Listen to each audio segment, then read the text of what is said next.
بسم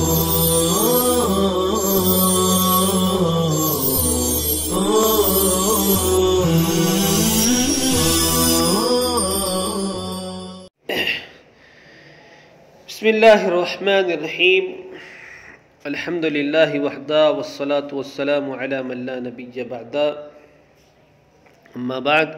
اگلا شعر ہے اراکی ظننت السلک جسمی فعقتہ علیک بدر عن لقاء الترائب۔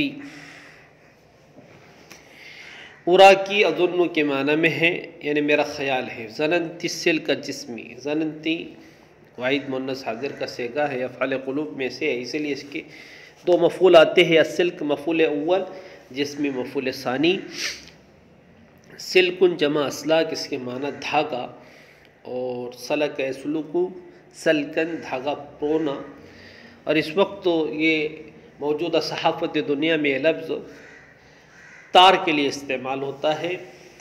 لاسل کے نظام اس وقت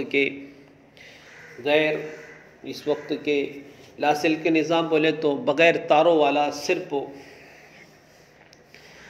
نیٹ ورک کے ذریعے جو نظام چلتا ہے اسی کو لاسل کے نظام کہا جاتا ہے۔ السلک الکہربائی، بجلی کے تار کو کہا جاتا ہے۔ عقتی عاق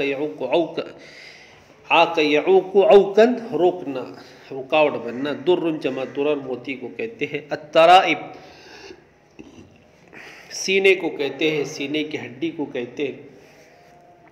قرآن نے یہ لفظ استعمال کیا ہے منی کے مخرج کے بارے میں کہ یخرج من بین الصلب والترائب، کہ منی مردوں کے صلب اور عورتوں کے سینے سے نکلتی ہے۔ ترجمہ ہے علیک بدر، یہ اصل میں ہے بدر علیک، اپنے جسم پر پہنا ہوا موتی کا ہار۔ اراکی ترجمہ ہے میرا خیال ہے، اراکی میرا خیال ہے، ظننت السلک جسمی، کہ تم نے دھاگے کو میرا جسم سمجھ لیا۔ فعقتہ علیک بدر، اس لیے تم نے اپنے جسم کے موتیوں کے ذریعے عن لقاء الترائب، اسے سینے سے ملنے سے روک دیا، اسی لیے تم نے اپنے جسم کے موتیوں کے ذریعے اسے سینوں سے ملنے سے روک دیا۔ شاعر اصل میں اس شعر میں عشق کی وجہ سے اور غم فراق کی وجہ سے اپنی کمزوری اور اپنے جسم کے نحیف ہونے کو بتا رہا ہے کہ میرا جسم اتنا کمزور اور نحیف ہو گیا ہے کہ میں اگر تشبیہ دے سکتا ہوں اس کو تو اس دھاگے سے تشبیہ دے سکتا ہوں جس میں محبوبہ کا ہار پرویا ہوا ہے، اتنا میں کمزور ہو گیا ہوں۔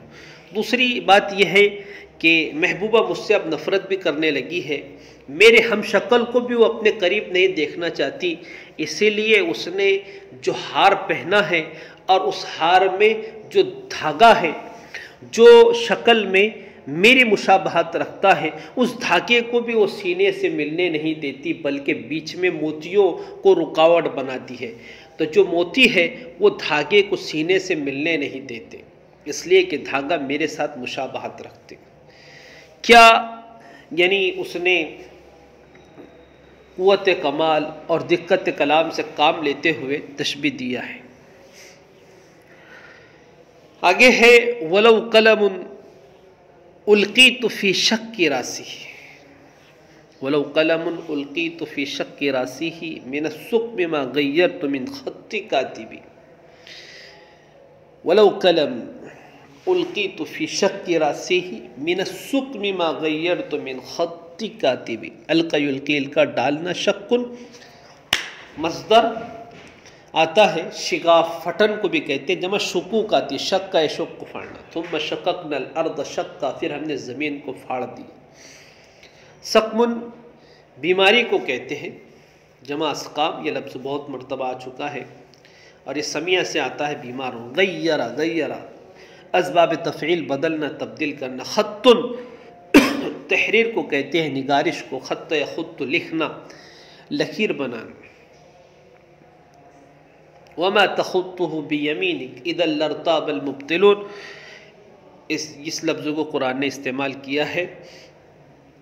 ترجمہ ہے اگر مجھے کسی قلم کے سیرے کے شگاف میں ڈال دیے جائے۔ ولو قلم القیت فی شق راسی، شق راسی ہے ای رأس القلم، اس لیے ترجمہ کیا جائے اگر مجھے کسی قلم کے سرے کے شگاف میں ڈال دیا جائے من السقم ما غیرت من خط کاتبی، تو بیماری کی وجہ سے لکھنے والی کی تحریر میں کسی تبدیلی کا سبب نہیں بنوں گا، بیماری کی وجہ سے لکھنے والے کی تحریر میں کسی تبدیلی کا سبب نہیں بنوں گا، یا پھر میری وجہ سے کاتب کی تحریر میں کوئی تبدیلی نہیں آئیں گی۔ ما غیرت من خط کاتب، اس میں بھی وہ اپنی نحافت، اپنی کمزوری کو بتا رہا ہے اور اپنی بیماری، عشق کی بیماری کی درازگی کو بتا رہا ہے کہ فراق کے یار کے غم میں میں اتنا لاغر اور کمزور ہو گیا ہوں کہ اگر کسی کاتب کے قلم کے شغاف میں مجھے ڈال دیا جائے تو اس کی خوشخطی میں کسی طرح کی کوئی خرابی پیدا نہیں ہوگی،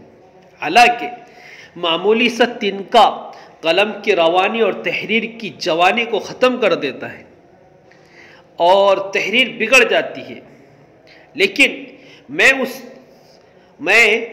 اس تنکے سے بھی زیادہ نحیف اور ناتوا ہو گیا ہوں، اس لیے اتنا کمزور ہو گیا ہوں کہ اگر محرر کی اور لکھنے والے اور کاتب کی تحریر کے بیچ میں بھی آ گیا تو میں اس کی تحریر بگاڑوں گا نہیں، اس کی تحریر پر اثر انداز نہیں ہوگا۔ بہرحال وہ اپنی بہت زیادہ کمزوری اور لاغیری کو بتا رہے ہیں۔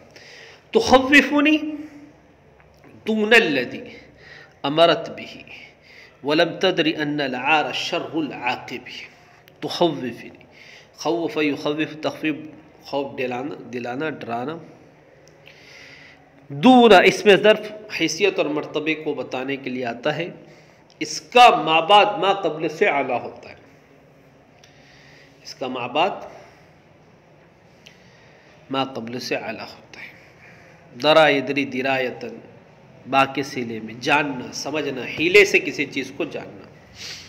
عار عیب کو کہتے ہیں ہر وہ قول و فعل جس سے انسان کو شرم آ جائے۔ تخوفنی دون الذی امرت به، وہ محبوبہ مجھے ڈراتی ہے ایسی چیز سے جو اس سے کم درجے کی ہے، وہ محبوبہ مجھے ڈراتی ہے ایسی چیز سے جو اس سے کم درجے کی ہے۔ وَلَمْ تَدْرِ أَنَّ الْعَارَ شَرُّ الْعَاقِبِ، وہ محبوبہ مجھے ڈراتی ہے ایسی چیز سے جو اس سے کم درجے کی ہے جس کا وہ مجھے حکم دیتی ہے، امرت بھی، جس کا وہ مجھے حکم دیتی ہے۔ وَلَمْ تَدْرِ أَنَّ الْعَارَ شَرُّ الْعَاقِبِ، اور وہ نہیں جانتی کہ عار تمام انجاموں سے بدتر ہے، یعنی محبوبہ مجھے لڑائی کے لیے سفر کی مشقت اور لڑائی کی تکلیف سے ڈراتی ہے۔ تخوفنی دون الذی امرت بھی، جس چیز سے ڈرا رہی ہے وہ لڑائی میں جانے سے، کہ آپ مت جاؤ، آپ کے جیسا کمزور آدمی میدان جنگ میں اترے گا تو فوجوں کی پھونک سے ہی اڑ جائیں گا، اور حکم دے رہی ہے گھر میں بیٹھنے رہنے کا۔ تو ترجمہ یعنی محبوبہ مجھے لڑائی کے لیے سفر کی مشقت اور لڑائی کی تکالیف سے ڈراتی ہے اور گھر میں بیٹھے رہنے کا حکم دیتی ہے، حالانکہ بزدلی سے گھر میں بیٹھے رہنے کی وجہ سے جو ذلت اور رسوائی ہوتی ہے وہ سفر کی مشقت اور ہلاکت سے زیادہ باعث تکلیف ہے۔ بس کہنا یہ چاہتا ہوں کہ شیر کی طرح بہادر بن کر میدان جنگ میں کود پڑنا گھروں میں چوڑی پہن کر عورتوں کی طرح بیٹھے رہنے سے بہتر ہے۔ وَلَا بُدَّ مِنْ يَوْمٍ أَغَرَّ مُحَجَّلِ، وَلَا بُدَّ مِنْ يَوْمٍ أَغَرَّ مُحَجَّلِ يَطُولُ اسْتِمَاعِي بَعْدَهُ لِلنَّوَادِبِ،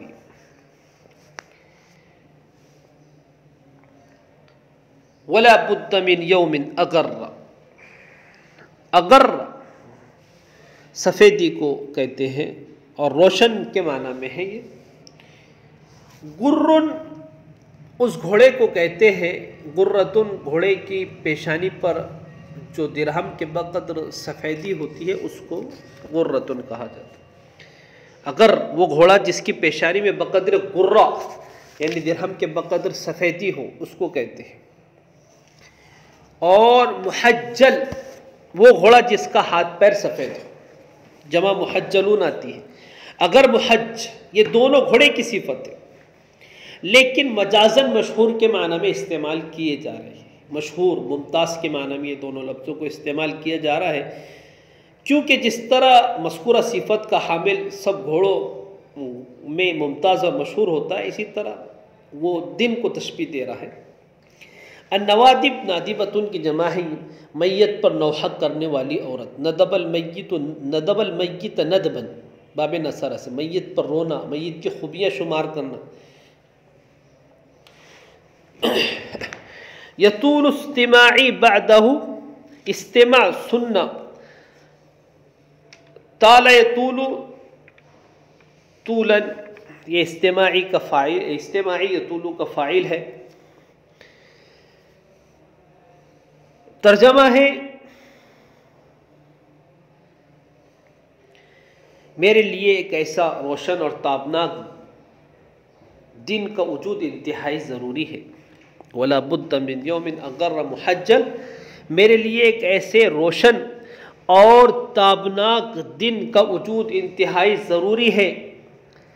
یطول استماعی بعدہ للنوادب، جس کے بعد میں تادیر نوحہ کرنے والی خواتین کے نوحے سنتا رہوں، جس کے بعد میں تادیر نوحہ کرنے والیوں کے نوحے کی آواز کو سنتا رہوں.